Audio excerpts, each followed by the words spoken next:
They said jealousy drove him to kill. But what if the real crime was love and silence? Frank Delaney's story begins in the heart of Texas, 1966, a time when truth could be buried with a single lie. He was a mechanic, a quiet man with calloused hands and a life built on routine and devotion. Until one night everything changed. When the body of a local salesman was found near the old highway, the police didn't search long for answers. They didn't need to. The man's wife had already given them a name, her husband's.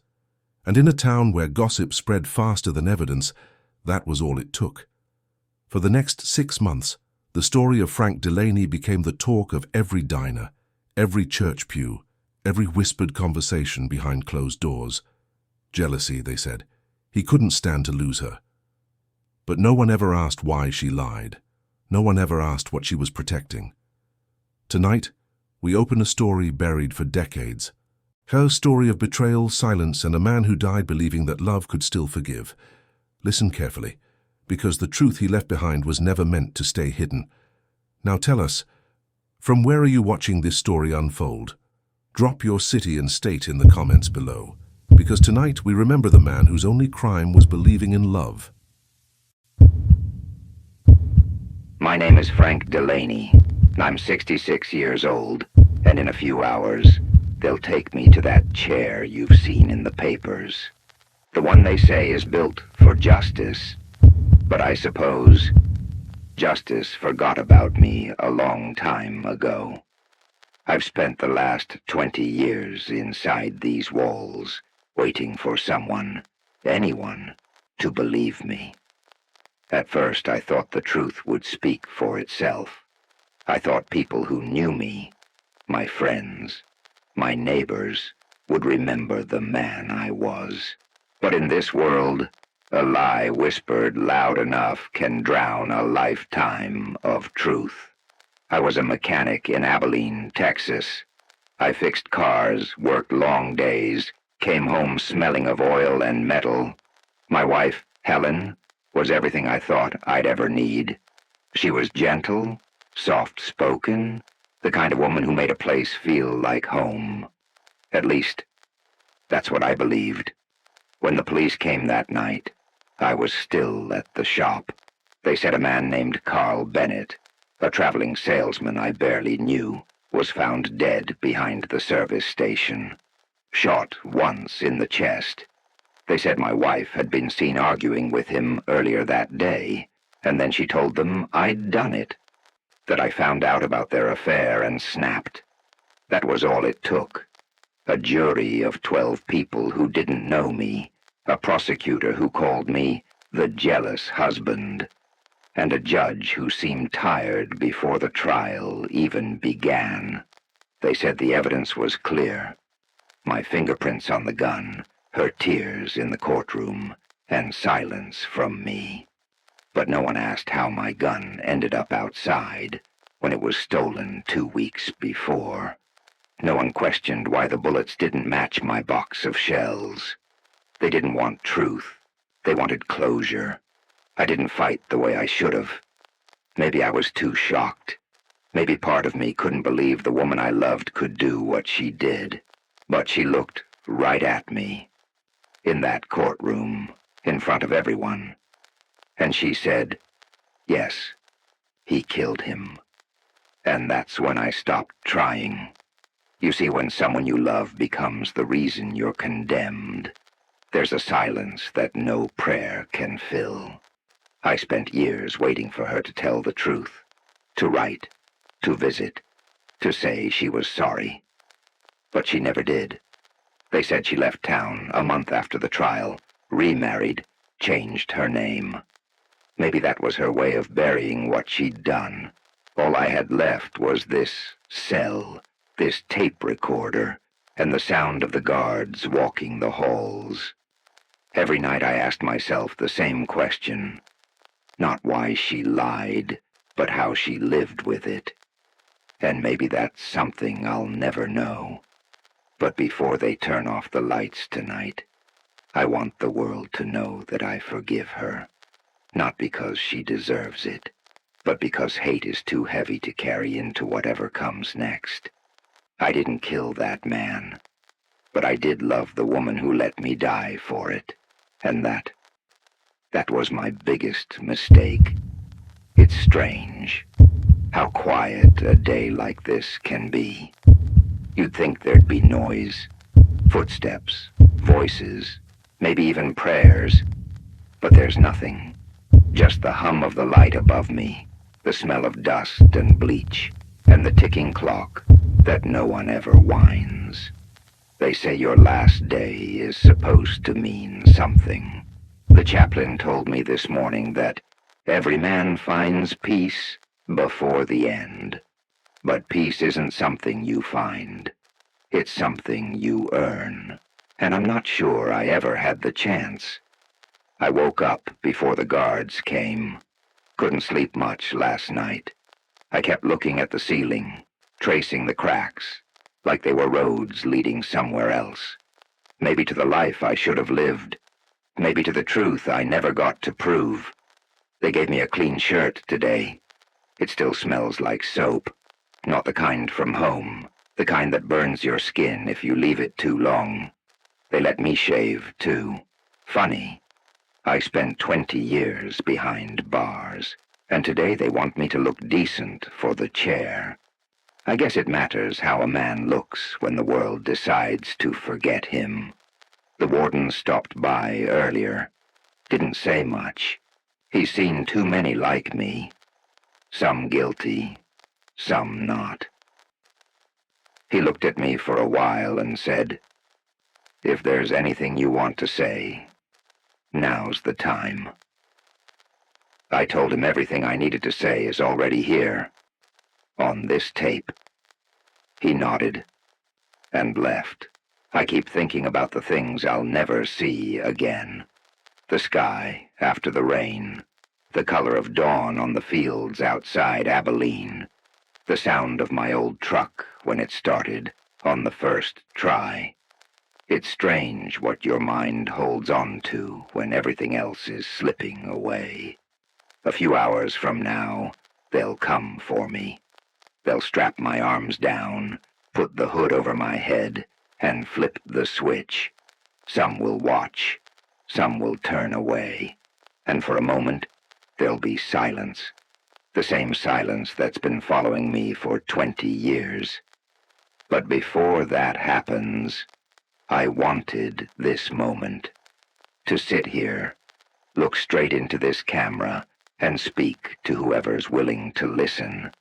Because I don't want to leave this world angry. I've carried enough of that. I just want someone someday to understand that I wasn't the monster they said I was.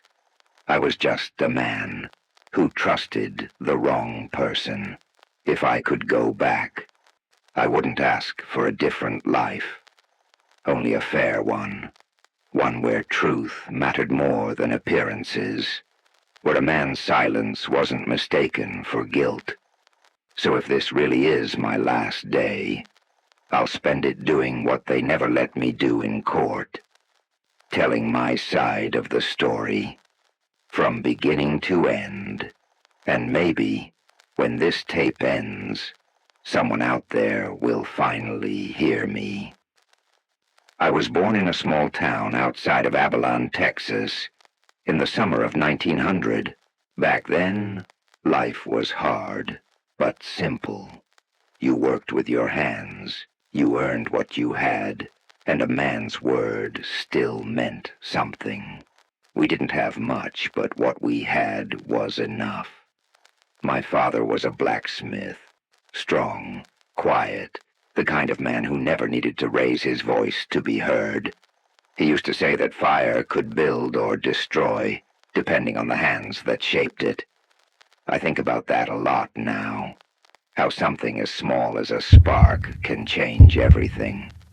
My mother was different, soft-spoken, gentle. She had this way of making the world feel lighter, even when it wasn't. When times were bad, when the crops failed, or when Dad came home late from the forge, tired and covered in soot, she'd hum old hymns from church and tell me, "Frankie, the Lord doesn't forget honest men." I used to believe that. I really did. We didn't have electricity in the house until I was almost grown. Nights were spent by the light of kerosene lamps, and I'd listen to my parents talking quietly about things they didn't want me to hear. Bills, sickness, the worry that tomorrow might be worse than today. But still, every morning my father went to work, and every night my mother prayed before bed. And somehow, that made me feel safe. When I was a boy, I thought the world was fair. If you were good, good things came back to you. That's what I believed when I helped my father at the forge, when I held the iron with tongs, feeling the heat, watching him hammer it into shape. I thought the same rules applied to life. You take what's broken, you work hard, you make it whole again. I didn't understand that some things, once bent, never straighten. We didn't have much schooling back then. I learned to read from an old Bible, to count from helping Mom at the market. By 15, I was already working in a garage, fixing tractors and wagons. I liked the smell of metal, the feeling of building something that worked, something you could depend on. That's all I ever wanted. To be a man people could depend on. When my parents died, first Mama, then Daddy, a year later, I was 20. I remember standing at their graves, the red dirt of Texas under my boots, and promising myself I'd live the kind of life they believed in. A life of honesty, of hard work, of faith. For a long time, I did. Until love came along and changed everything. They say a man's past shapes who he becomes. Maybe that's true. Maybe the quiet boy from Abilene, who believed in fairness and truth, was too naive to survive in a world built on lies. But I like to think that boy's still somewhere inside me, the part that still believes there's good in people, even after everything. Sometimes, late at night, when the guards are gone and the lights flicker out, I close my eyes, and I'm back there again. The smell of coal, the sound of the forge, my father's voice saying, "Don't let the fire die, son. It's what keeps you alive." I didn't understand it then, but now, on this last night of my life, I do. That fire, it's not in the forge. It's in the truth. And no matter what they do to me, I won't let it die. Before all this, I had a good life. Simple, quiet, but good. After my parents passed, I kept the promise I made at their graves, to live honestly. I saved every penny from the shop, bought a small house on the edge of town, and built a modest life that felt enough for me. That's where I met Helen. She came into the garage one afternoon, her old Ford coughing smoke like it was begging for mercy. I remember the sunlight hitting her hair when she stepped out of the car. She wasn't the kind of woman you forget. Polite, but with a spark in her eyes. The kind that made you want to be better just by standing near her. She said she was a teacher, new in town, didn't have family close by, so she'd stop by often. First with small excuses, then just to talk. And I'd listen. God, I could listen to that voice for hours. She made the world outside feel smaller, like maybe this town and this shop and this quiet life could finally be enough. We got married the next spring, a small ceremony at the local church. Just a few friends, some flowers, and a promise. I remember thinking that day that nothing could ever go wrong again. That love, if you built it strong enough, could stand against anything. Maybe that was my mistake, believing love could make someone honest. For the first years, everything felt perfect. She'd wait for me at the door when I came home from work, dinner ready, radio humming softly in the background. We'd sit by the porch, talk about the future, about having children, maybe opening another shop, taking a trip to Galveston someday. I thought those were dreams we both shared. But little by little, things started to change. She became quieter, distant. There were days when I'd wake up and find her already gone, saying she'd gone to visit friends. Nights when she'd sit by the window for hours, staring at nothing, lost in thoughts she wouldn't share. At first I thought it was my fault. Maybe I was working too much. Maybe I wasn't giving her enough attention.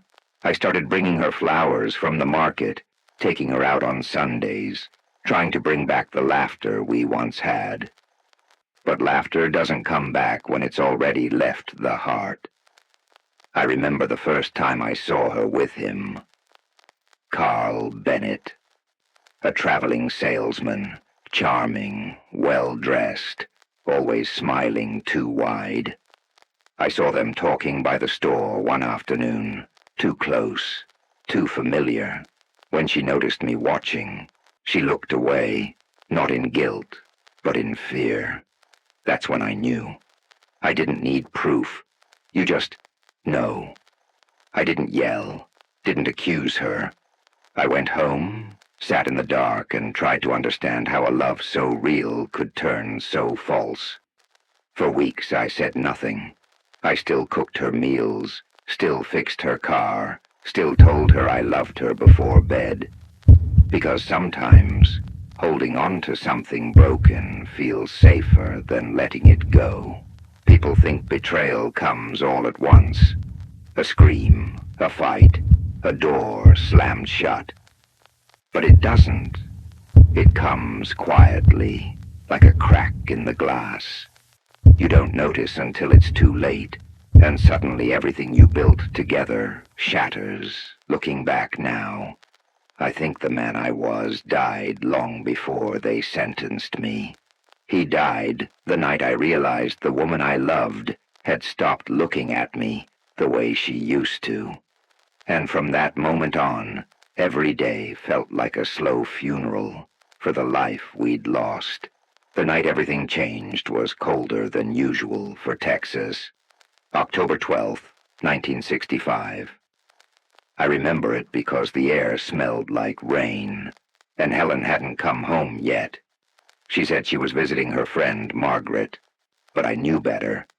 I'd stopped asking questions by then. Sometimes silence hurts less than answers. I stayed late at the shop, fixing a pickup that was supposed to be ready the next morning. It was close to midnight when I finally locked the door and started walking home. That's when I saw the sheriff's car speeding past, lights flashing. Didn't think much of it, until I turned onto the road near the gas station. There were more cars there, more lights, and people whispering. Something in me froze. A deputy stopped me before I got too close. Asked my name. When I told him, his hand went straight to his gun. He said I was under arrest. I asked what for, and he said, for the murder of Carl Bennett. For a moment I thought he was joking, but then I saw the body, covered with a tarp near the pumps, and beside it, my revolver. I hadn't seen that gun in 2 weeks, stolen from my shop when someone broke in. I told them that, but they didn't care. They already had their story, and I was the ending. They put me in the back of the car and drove me straight to the station. No one asked if I wanted a lawyer. No one even asked what happened. They just kept saying, "We got the jealous husband," as if that was all it took to be guilty. When they brought Helen in, she wouldn't look at me. Her hands were shaking, and her eyes were red. The sheriff asked her one question. "Did your husband know about the affair?" And she said, "Yes." He found out. He threatened him. That was it. That single lie sealed my fate. They said I shot him outside the station after catching them together. But there were things that didn't make sense. The time of death didn't match when I left work. The bullet wasn't even from my box of rounds. There were no witnesses, just her word. And in this town, her word was all they needed. They searched my truck, my house, even the garage. Took everything, photos, letters, even my wedding ring, claiming it was evidence of motive. Funny how the same ring that once meant love became proof of hate. I sat in that cell for 3 days before anyone even told me when the trial would be. The newspaper called me the mechanic of murder. They printed my face next to headlines that said, "Jealous rage turns deadly." No one came to ask what really happened. Not one reporter, not one friend. Just silence. The kind that screams louder than any voice. I never saw Carl's family, but I heard they buried him 2 days later. And Helen? She didn't go to the funeral. She stayed in town long enough to testify, then vanished like smoke. No goodbye, no letter, nothing. I still don't know why she did it. Maybe she was scared. Maybe she wanted to protect someone else. Or maybe she just couldn't live with what she'd done. All I know is that when they called me a murderer, she didn't say a word to stop them.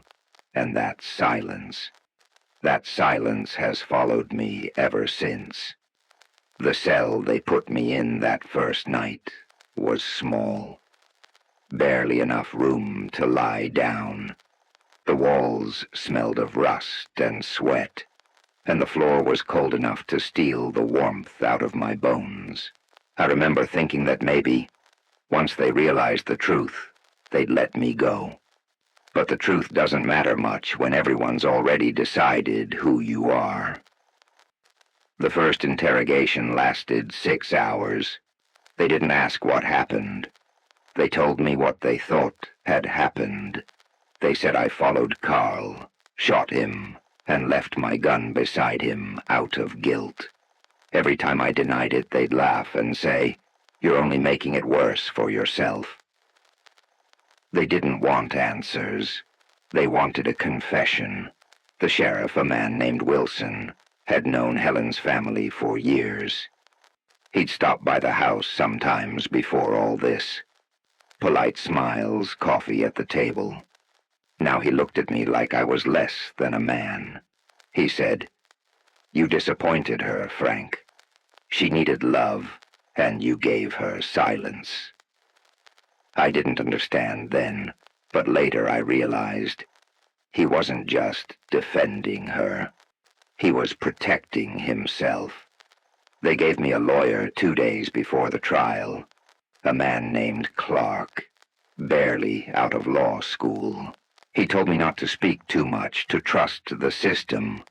Said the evidence was strong, but maybe we could appeal to sympathy. Sympathy? How do you ask for mercy when you haven't done anything wrong? The courtroom smelled like wood polish and sweat. The jury, 12 faces I'd never seen before, looked at me like they'd already read the ending. The prosecutor called me a man consumed by jealousy. He spoke with passion, waving my wedding photo in front of them like it was proof of madness. He even brought up the nights Helen spent away, twisting them into stories that made me sound like a monster.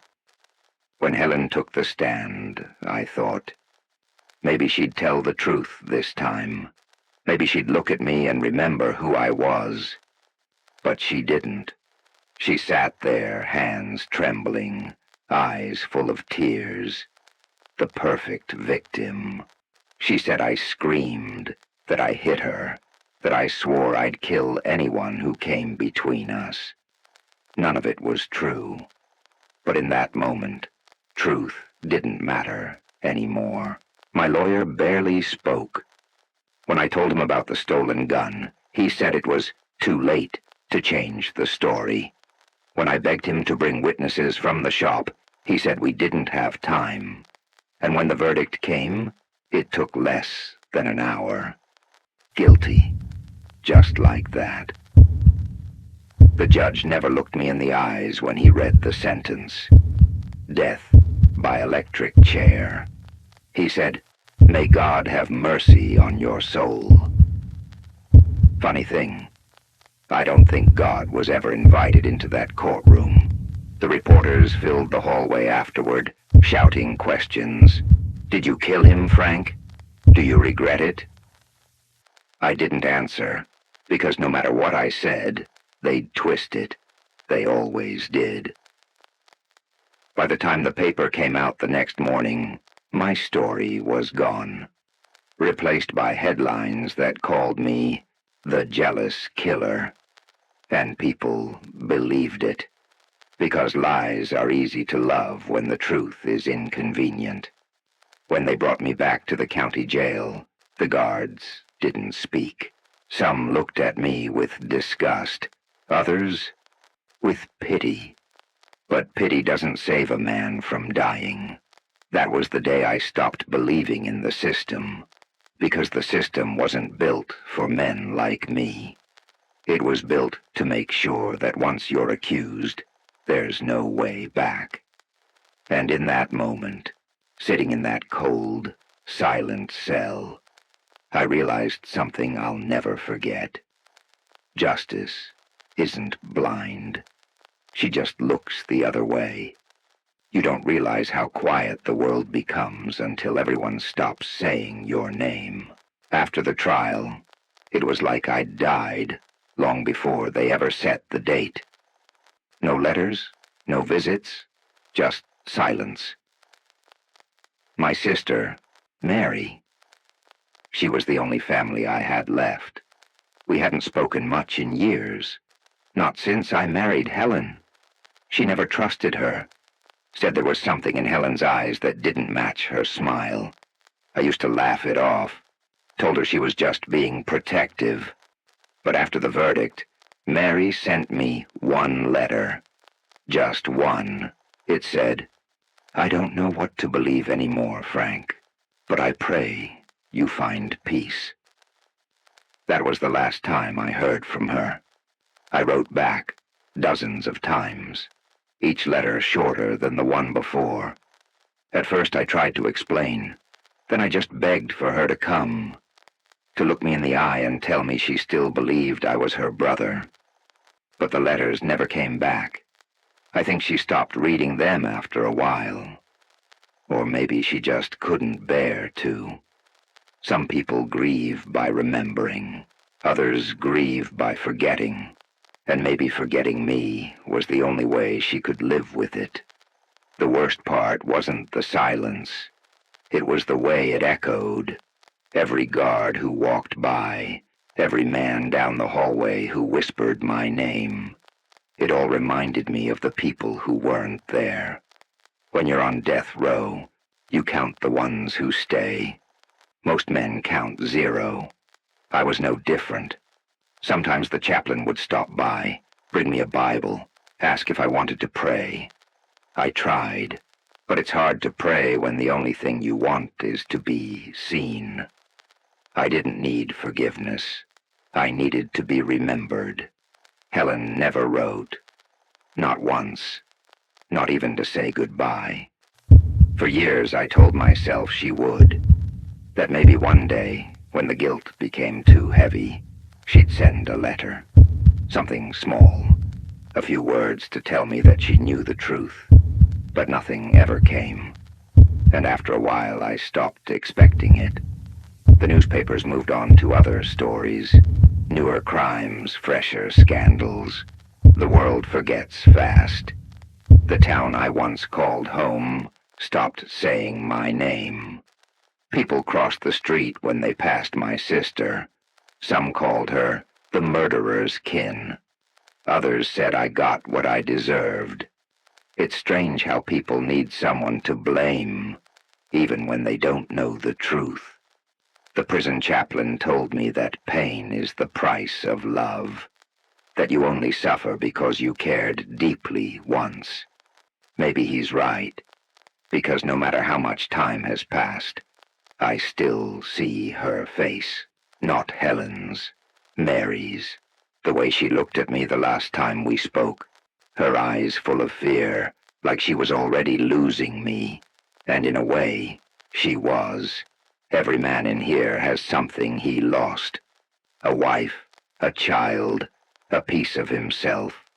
But for me, it wasn't just the people I lost. It was the way they stopped believing, the way the truth died in their hearts long before it ever reached their ears. There's a kind of death that doesn't need electricity or straps or witnesses. It happens when the world forgets you're still alive. And that happened to me a long time ago. Time doesn't move here. Not forward, not backward. It just lingers, like the smell of metal and bleach that never leaves the air. When you first arrive on death row, you count the days. After a while, you stop. Then one day, you realize the days have started counting you. The first few years were the hardest. I used to wake up every morning expecting someone to come. A lawyer, a guard, maybe even Helen, with news that it was all a mistake. But the only thing that came was the sound of the keys turning in the locks. Day after day, the same sound. The sound of time forgetting you. The cell never changes. Same cracks in the wall. Same light flickering above. You start to memorize every shadow, every sound the pipes make when the water runs through them. After a while, it feels like the prison is breathing. Slow, tired, like the men inside it. Some nights, I'd hear others down the row, crying, praying, sometimes screaming. The screams always came before the silence. That's how you knew another one was gone. The guards didn't have to say it. You could feel it in the air the next morning. That hollow quiet, the one that leaves behind a space too big to fill. I met men who swore they were innocent, others who confessed and said they'd do it again. After a while, you stop asking which is which, because here, guilt and innocence don't matter. Only time does, and time, in here, is merciless.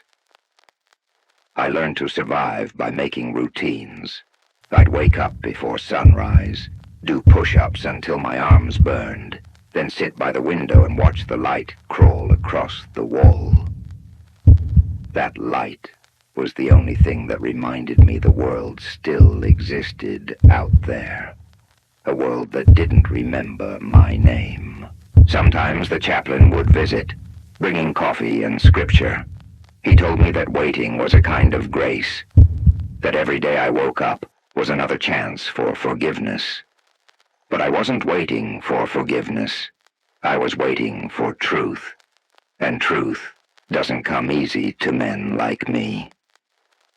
As the years passed, faces changed. Guards retired, prisoners left, new ones came.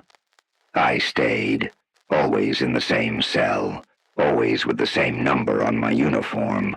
At some point, they stopped calling me Frank. They called me by my number instead. It's easier that way, for them and for me. They say a man gets used to anything if given enough time. Maybe that's true. I got used to the noise, the hunger, the loneliness, but I never got used to the waiting. The waiting eats you slowly. It chews at your hope until there's nothing left to believe in but the ticking clock and the sound of your own breath. I've seen men go mad in here. I've seen others walk to that chair smiling. as if dying was the first real choice they'd had in years. Maybe that's the cruelest part of all this. They take your time, your truth, your name, and then they make you grateful for the moment they take your life. 20 years. That's how long I've been here. 20 years of the same sun, the same walls, the same silence. And still, I wake up each morning, half expecting someone to open that door and say, "We made a mistake." But no one ever does. And deep down, I know now, they never will. They say time heals everything, but time doesn't heal what it refuses to touch. And in this place, time never touches you. It just watches while you fade. There's a kind of pain that doesn't scream anymore. It just settles in your bones. I used to think injustice was loud, the kind that made headlines, the kind that people marched for. But the real injustice, it's quiet. It lives in silence, in forgotten names, in stories no one bothers to finish reading. That's where I live now, between truth and the echo of a lie. For years I tried to understand why it happened, why Helen lied, why the sheriff believed her, why the jury didn't see what was right in front of them. But there are questions that don't have answers, only consequences. When you're innocent and no one believes you, you start questioning yourself. You go over every word, every moment, every memory, looking for the thing you missed, something that could have saved you, but you don't find it, because the truth doesn't fail you. People do. I used to hate her. Every night I'd lie awake picturing her face in that courtroom. The tears that weren't real, the voice that broke at all the right times. I'd think about what she was doing now, where she was, who she was lying to next. But hate is a heavy thing to carry in a small room. After a while, it starts to feel like the weight of the chains themselves. And one day, I just let it go. Not because she deserved forgiveness, but because I needed to remember who I was before all this. I was a good man once. Not perfect. No one is. But honest. I worked with my hands. I told the truth. I believed in people. Now I see that belief was my biggest sin. Because when you put your faith in the wrong hearts, it costs you everything. Some nights, I think about the men who died before me. Men whose names no one remembers, whose innocence no one proved. And I wonder, how many of us were telling the truth?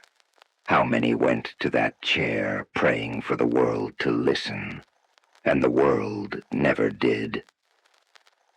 The system they call justice doesn't care about truth. It cares about order, about closure. It needs someone to blame so that everyone else can sleep at night. I was that someone, and for 20 years I've carried the weight of their peace. But injustice doesn't just steal your life. It steals your meaning. It makes you question everything you believed about God, about love, about right and wrong. You start wondering if maybe this is how it was always meant to end. Not because you were guilty, but because someone had to be.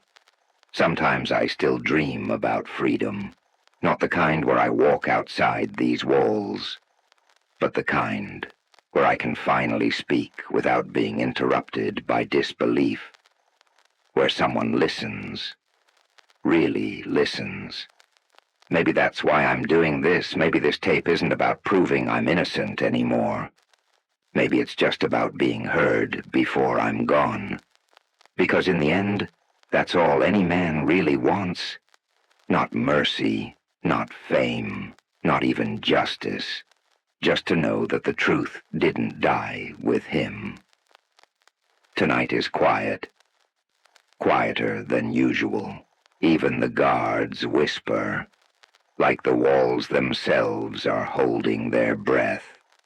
I can hear the rain outside, faint and steady, tapping against the glass block window. It's strange how the sound of rain feels different when you know you'll never hear it again. They told me I'll be moved at dawn. That's when it happens. The walk down the corridor, the straps, the current. They call it procedure. Such a clean word for something meant to end a man. I haven't slept, not because I'm afraid, but because I don't want to waste the hours I have left dreaming of a life that's already gone. I've spent 20 years waiting, and now that the waiting is over, I don't know what to do with the silence. The chaplain came earlier, brought me coffee. Real coffee, not the watered kind they give the rest of the week. He asked if I wanted to pray. I told him I've said enough prayers in this place to last 10 lifetimes. He smiled and said, "Maybe this time you don't have to ask for anything. Maybe you just thank him for what's left." I didn't answer, because I'm still trying to figure out what's left. They let me write one last letter. I wrote it to Mary. I don't know if she's alive, or if she'd even read it if she was. But I needed to write it, not to ask for forgiveness, just to tell her I'm still her brother, that I never stopped being him. They asked if I wanted a last meal. I said no, I'm not hungry. I haven't been hungry in years. Food doesn't fill you when you've already been emptied by truth. I wonder sometimes what Helen tells people now. If she still lives in that same town, if she ever looks in the mirror and sees me behind her eyes. I like to think she does, because guilt doesn't fade. It just gets quieter. And one day when the world around her goes silent, she'll hear it. My name echoing in her mind, not to haunt her, but to remind her that lies don't die, even when the man they killed does. The guards will come soon. They'll tell me it's time. I'll stand. They'll chain my hands, and I'll walk. Not because I want to, but because I refuse to be dragged. There's a dignity in walking toward what they've planned for you. A small, stubborn act of freedom they can't take away. I thought I'd be angry tonight, but I'm not. I thought I'd be scared, but fear left me a long time ago. What's left now is something quieter, something almost like peace. The rain hasn't stopped, and for the first time in years, I'm glad it hasn't, because it reminds me of home, of the smell of oil and metal in my father's forge, of my mother's voice humming a hymn through the storm, of Mary laughing on the porch while thunder rolled over the fields. Funny, isn't it? After all this time, when the world has taken everything from me, the last thing I'll leave with is a memory. And the truth. The truth. That's all I ever wanted to leave behind. It wasn't me who pulled the trigger that night. It wasn't jealousy. It wasn't rage. It was fear. But not mine. When I left the shop that evening, the rain had already started. The kind that falls slow, steady, like the world trying to wash something away. I walked home the same route I always took, past the gas station, down the old road that cuts through the fields. That's where I saw the car, Helen's car, parked with the lights still on. At first I thought she'd run out of gas. But then I heard shouting, a man's voice. Carl. I moved closer. Didn't want to believe it, but there they were. He was drunk, angry, and she was crying, pushing him away, telling him to leave her alone. But he wouldn't. He grabbed her arm, then her hair, and when she screamed, something inside me just froze. I called her name. He turned. I remember the look in his eyes. Wild, like an animal cornered. And then the gun went off. Just one shot, and Carl fell. Helen was shaking, holding my gun in her hands. She must have taken it from the shop the week before. I used to keep it in the drawer near the counter. She kept saying, "He wouldn't stop, Frank. He wouldn't stop." And then she looked at me, terrified, sobbing, and said, "They'll never believe me." And she was right. In 1965, no one believed a woman who killed a man, even in self-defense. Not in a town like ours. Not against a man like Carl Bennett. So I took the gun from her hands, told her to go home, told her I'd fix it, that somehow I'd make it right. I wiped her tears, told her not to speak a word of it to anyone. And I stayed. When the sirens came, I didn't run. Because in that moment, I thought I was doing the right thing. I thought love was worth dying for. But love doesn't save you. It buries you. I kept quiet through the interrogations, through the trial, through the years. Every time I thought about telling the truth, I saw her face that night. Terrified, broken, and I couldn't do it. Because even if the truth had set me free, it would have killed her. Now after 20 years, I don't even know where she is. If she's alive. If she ever thinks of me when it rains. But I like to believe she does. That somewhere out there, she remembers the man who traded his life for her silence. People think the worst part of dying is the moment itself. It's not. The worst part is knowing that when they flip that switch, the truth dies with you, unless you find the courage to speak it first. So tonight, I speak it, not for revenge, not for forgiveness, but for peace. Helen didn't kill out of hate. She killed out of fear, and I stayed silent out of love. My name is Frank Delaney, and I was an innocent man. And these were my last words. The tape stopped just before dawn. The rain hadn't stopped yet. When the guards entered his cell that morning, they found Frank sitting quietly, eyes open, hands folded on his lap, calm, almost peaceful. He didn't cry. He didn't beg. He just looked at them and said, "It's time, isn't it?" They nodded, and he stood.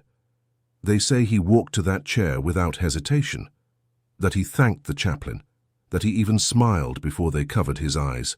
No one knows what went through his mind in those final moments, but maybe, just maybe, it was peace. Hours later, the tape was handed to the warden. He never listened to it, said it was better that way, said the past should stay buried. But the past doesn't stay buried, not when it still breathes through the truth. For 20 years, Frank Delaney carried the weight of a lie born out of fear and protected by love. He died believing that silence could save someone, and maybe in some way it did. But today his voice breaks that silence. His words remind us that justice without truth is only another kind of punishment, and that sometimes the most innocent ones are the ones who suffer the most. Listen closely, because his story isn't just about death. It's about the cost of love and the power of truth that refuses to die. Tell us, if you had one last chance to speak, what would you say?